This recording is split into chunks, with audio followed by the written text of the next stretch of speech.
Hello வணக்கம், இது உங்கள் சிவி ஈஸோன்னு சொல்ல எப்படி இருக்கீங்க? இப்போ பார்த்தீங்கன்னா ஒரு சம்பவம் பயங்கர வைரலாக இருக்குது. என்னென்னா விஜய் பார்வதியோட சோஷியல் மீடியா வந்துட்டு அவங்க அம்மா தான் ஹேண்டில் பண்ணுவாங்கன்னு நினைக்கிறேன். ஸோ அவங்களுடைய சோஷியல் மீடியாவில் இன்ஸ்டாகிராம் பக்கத்தில் ஸ்டேட்டஸில் பார்த்தீங்கன்னா விஜய் பார்வதியை போட்டு ஹர் வேர்ட்ஸ் பீயிங் பாரு இஸ் நாட் ஏ ஜோக் அப்படின்ற மாதிரி ஒரு மெசேஜ் ஒன்று போட்டிருக்காங்க. பயங்கரமாக இருக்குது. அது எப்போ அந்த ஃபோட்டோ இருந்தது அப்படின்னா, நம்ம அமித் கிட்ட வந்து சொல்லியிருப்பாருங்களா, நான் வந்து செத்து கீழே கிடந்தால் கூட என்னை யாரும் கண்டுக்க மாட்டாங்க, நான் துடிக்க இருந்தால் கூட யாரும் கண்டுக்க மாட்டாங்க அப்படின்னு ரொம்ப ஃபீல் பண்ணி சொல்லியிருப்பாங்க. ஏன்னா அன்றைக்கி அந்த ஃப்ரீஸ் டாஸ்க்கு முந்தானத்து ஃப்ரீஸ் அப்படின்னும் போது ஃபஸ்ட்டு வந்து நம்ம இவருக்கு விக்ரமுக்கு வந்து லூப் அப்படின்ற ஒரு விஷயம் சொல்லியிருப்பார். அவர் வந்துட்டு காம்ப்ளிமெண்ட் கொடுத்தாலும் திட்டுறீங்க, ஏன் கொடுத்தா திட்டுறீங்க, கொடுக்கலாம் ஏன் கொடுக்கலன்னு கேட்குறீங்க அப்படின்னு சொல்லிட்டு மாறி மாறி சொல்லும்போது இவங்க போய் தண்ணி ஊற்ற போயிருப்பாங்க.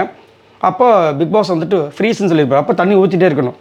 அது ஒரு அழகான மூமெண்ட்டை க்ரியேட் பண்ணுறதுக்கு பார்க்குறாங்க. ஆனால் அதுங்குள்ள விக்ரமுக்கு ஒரு பிரச்சனை வந்துச்சுன்னு வீடியோ வந்துட்டு அவங்க கையில் இருக்கிறத பிடுங்கி இவங்க தலையில் ஊற்ற வந்து அந்த டாஸ்க்கையே நாரடிச்சிட்டாங்க, வெறுப்பாயிட்டாங்க. அதுக்கப்புறமா அவர் அதுக்கப்புறம் சொல்லவே இல்லை.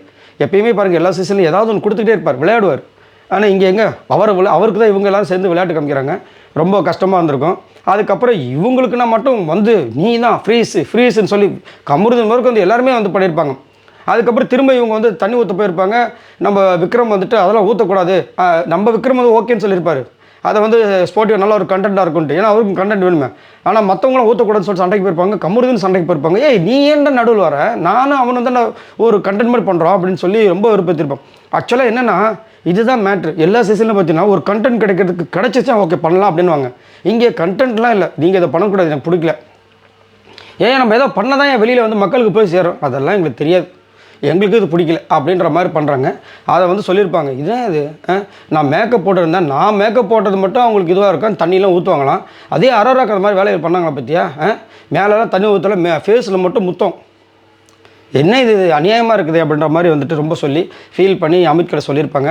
ஸோ அந்த ஃபோட்டோவை எடுத்து போட்டு ஹர் வேர்ட்ஸ் அப்படி போட்டு ஹார்டின் போட்டு being power is not a joke அப்படின்ற மாதிரி போட்டிருக்காங்க. செம்மையாக இருக்குல்ல. அன்றைக்கி ஆக்சுவலாக இந்த வார்த்தையை சொன்னாங்கன்னு நினைக்கிறேன். ஸோ ரொம்ப வருத்தமாக இருந்துச்சு.